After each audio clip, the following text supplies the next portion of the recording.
My name is Brad Hall, and my wife and I have a place over by Jubilee Hospital, and I'm here to add my name to the list of people who don't want the CRD to go down the road of a public-private ongoing partnership.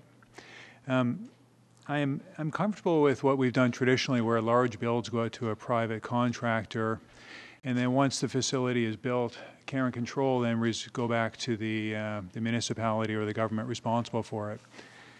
I'm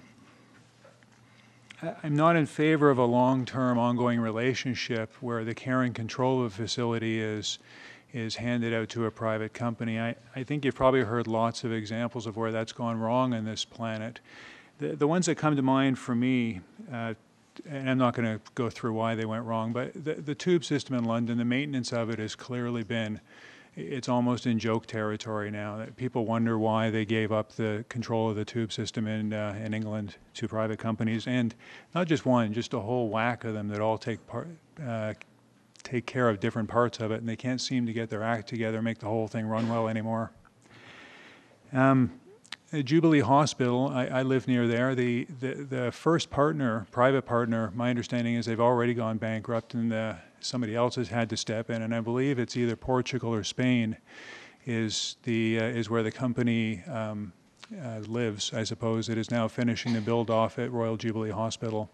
I'm not comfortable with a country outside of Canada running something that we rely on. And a good example of that is the 407 in Toronto, where it was a privately built highway, and it is being paid for using a toll system. And I'll finish off with a quote from the Minister of Transportation back in 2004, where Harinder Thakkar had to, as far back as 2004, look into their private-public relationship with the people who manage the 407 in Toronto.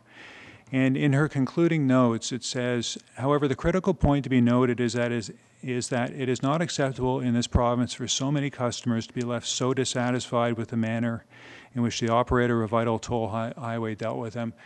What they essentially found was that when customers went to complain about billing, for example, that there was one tier of people to complain to, and then there was nobody. And it ended up landing in the province's elected body to deal with it. And it's been ongoing. They've been taken to court by their own provincial government.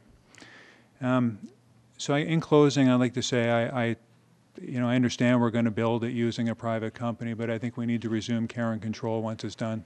Thank you very much.